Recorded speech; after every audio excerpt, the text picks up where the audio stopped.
Hey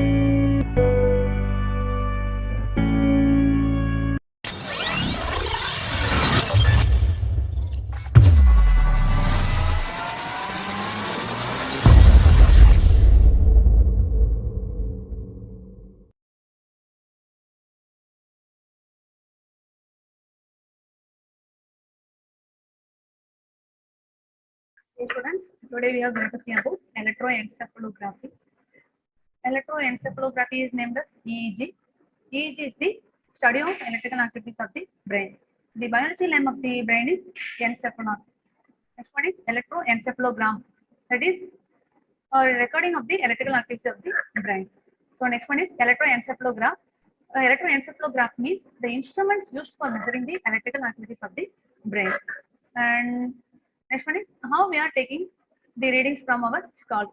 That is shown here. Here you have to consider a tumor. From that you have to fix some electrodes in our scalp, and then you are taking some electrical activities of the brain readings has to be sent to the EEG machine. In that EEG machine, we are getting some of the waveforms. And next one is how we are fixing electrodes in our scalp. That is having some rules. We are using 10 to 20 electrode systems, and many other concepts is available that can be shown later. But now we have to know about basic concepts of the brain. The brain is the largest and most complex organs in our human body.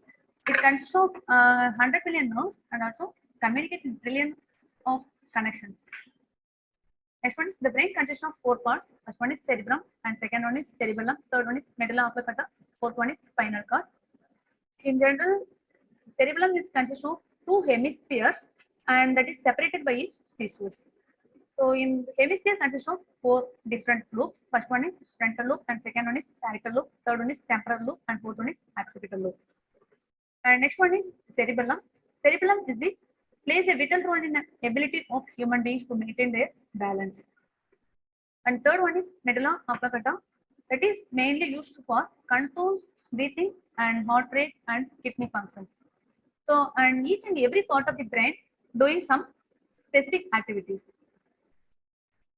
So this is cerebrum. The cerebrum consists of 2 hemispheres, left hemispheres and also right hemispheres. These are separated by tissues. And the hemisphere, already we know about that. Hemisphere consists of 4 loops. First one is frontal loop, and second one is parietal loop, and third one is occipital loop, and fourth one is temporal loop. And each loop consists of each loop has to be formed some of the concepts. First one is frontal loop. Frontal loop contains motor area. This frontal lobe is mainly used for the responsibility of problem solving and judgment and also motor functions. So if you are doing some of the concept and depends on the situations you have to face, we are facing some issues. This frontal lobe is used for giving the solutions for their particular issues. And next one is parietal lobe. The parietal lobe consists of sensory part that is used to manage the sensations and handwriting and body positions. And next one is temporal lobe. This consists of hearing and memory. So the temporal lobe, we are speaking with someone and we are seeing someone. We are speaking with someone, and those information has to be stored in our temporal memory. And after that, after the particular division, that is lost. So this is named as temporal lobe. And next one is occipital lobe. This occipital lobe means it contains area of vision. This is mainly for we are seeing some audios and videos. At the time, the videos is used easily to recognize the particular concept. So vision is always, visualization is always identifying simply. So that purpose we are using occipital lobes. So these 4 lobes comes under hemispheres. And next one, these are the electrode placements in EEG. This is our main concept in our EEG. So how we are fixing the electrodes in our skull? Here we are fixing electrodes by using our loop systems. General 10 to 20 electrode placement systems is used. Here we are separating by some distances. That means 10% and 20% specified here.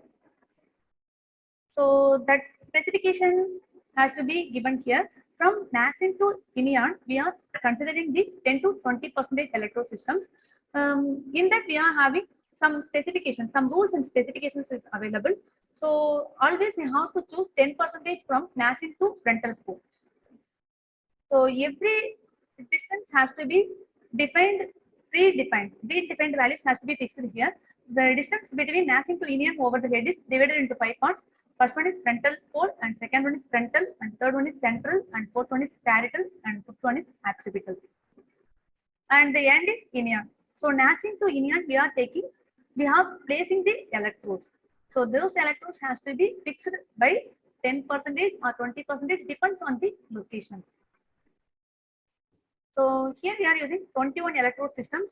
In the 21 electrode systems, we are placing in our skull. So in central part, we are using central loop, that is otherwise named as vertex.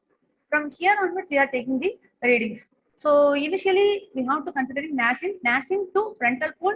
We already know about that. Nascent to frontal pole, we are fixing 10%, and frontal pole to frontal, we are fixing 20%.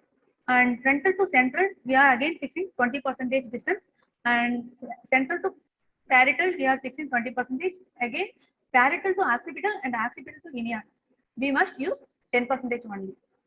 So those has to be shown in one video. That video will be visualized later. So next one is how we are taking the recordings. So these recordings has to be getting from our skull. Here we are using 3 modes. First one is unipolar, and second one is bipolar, and third one is average. In the unipolar mode, we are considering only one electrode, and another one electrode is act as a reference electrode. So we have to find out the electrical activities by using only one electrode. That is named as unipolar. And next one is average mode. Here average mode, we have to considering many electrodes in our skull. From that we have to taking the average value of all the electrodes. If example we are using 10 electrodes, we have to considering the all values of the 10 electrodes and have to take the average values.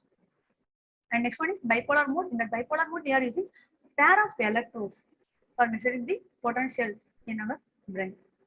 So this has to be followed by some blocks, and initially we are taking some electrode systems by taking the readings, and the electrode has to be send the readings to the 8-channel selectors.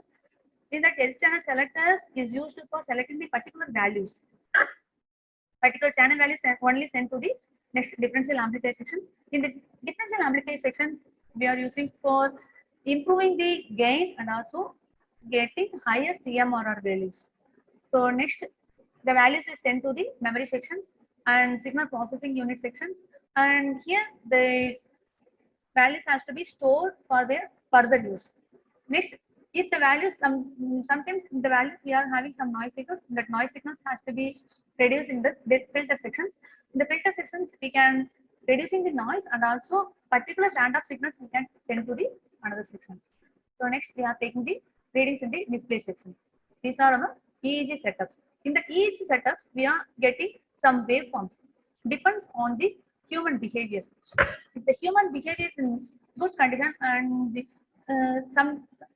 they are doing activities in very fast, that can be comes under beta waves.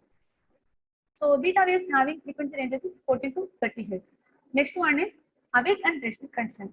So sometimes the patients are sitting ideally. So at the time we are getting alpha waves. In the alpha waves, we are getting the frequency ranges 8 to 13 Hz. Next one is sleeping conditions. That means drowsy conditions. We are not mostly we are not sleeping, but we are not doing anything. At the time we are getting theta waves. So theta is having frequency ranges 4 to 7 Hz. Next one is deep sleep. That is mostly used in the medical field. If the patients, we are doing some operations in the theater. At the time we are giving anesthesia to the student, anesthesia to the patients. At the time the patient is deep sleeping conditions. So we have to give very, very less amount of frequency ranges. So that is 3.5 Hz. We are getting the waves at the time, delta waves. So these are the analysis of EEG waveforms. So analysis of the EEG waveform having 4 rhythms. First one is alpha, second one is beta, third one is theta, and fourth one is delta. So So it depends on the patient condition, we are getting some waveforms. That's all.